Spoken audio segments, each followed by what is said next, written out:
बातम्यांचा बुलंद आवाज महा 24 तास.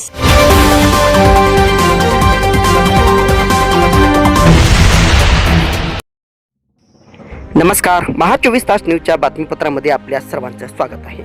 बातमी ते नांदेडच्या हदगावच्या पिंपरखेड येथील अंध दाम्पत्याच्या डोळस मुलीच्या लग्नाकरिता रयत प्रतिष्ठान आली धावून. संसार उपयोगी साहित्य देऊन जपली माणुसकी. हदगाव तालुक्यातील पिंपरखेड येथील वडील नारायण पाईकराव, आई सुनीता पाईकराव हे दोघेही अंध आहेत. या दाम्पत्यांना 2 मुली, 1 मुलगा, यापैकी 1 मुलगी दिव्यांग आहे. संसारामध्ये उत्पन्नाचे काही साधन नाही. मिळेल ती कामे करून संसाराचा गाडा हाकताना दोघा पत्नीला तारेवरची कसरत करावी लागते. त्याच्यात सुंदर आणि डोळस असलेली साक्षी मुलगी वर झाली. मुलगी सुंदर असल्याने आई वडिलांनी मुलीचे लग्न करण्याचे ठरवले. आई वडील व नातेवाईकांनी साक्षीची सोयरीक वाणेगाव तालुका उमरखेड येथे जुळवली. मात्र लग्नाचा खर्च कसा भागवायचा, लग्न कसे करायचे, मुलींना लग्नामध्ये भेटवस्तू कुठून द्यायच्या असे अनेक प्रश्न आई वडिलांच्या समोर उभे राहिले. गावातील सामाजिक कार्यकर्त्या दुर्गाताई भारती यांनी पाईकराव परिवाराच्या मदतीची मागणी केली. त्यावेळेस दुर्गा भारती यांनी कवाना येथील सामाजिक कार्यकर्ते गजानन अनंतवार यांना फोनवरून माहिती दिल्यानंतर गजानन अनंतवार यांनी रयत प्रतिष्ठानचे अध्यक्ष सटवाजी पवार यांना माहिती दिली. रयतच्या वतीने मदत देण्याचे ठरविले. या मदतीमध्ये पळसा येथील गजानन मस्के यांनी मुलाच्या वाढदिवसाला 1 रुपयाही न खर्च करता त्यांनी पिंपरखेड येथील साक्षीच्या विवाहाला मदत करण्याचे ठरविले.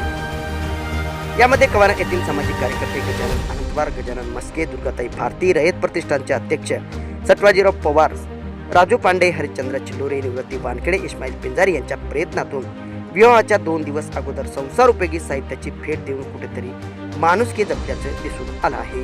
यावेळेस उपस्थित रयत प्रतिष्ठानचे अध्यक्ष सटवाजी पवार, निवृत्ती वानखेडे, गजानन अनंतवार, गजानन मस्के, हरिश्चंद्र चिल्लोरे व अनेक सामाजिक कार्यकर्ते, गावातील प्रतिष्ठित नागरिक, ग्रामस्थ मोठ्या संख्येने उपस्थित होते. महा 24 तास न्यूजसाठी महेंद्र धोंगडे, हदगाव, नांदेड.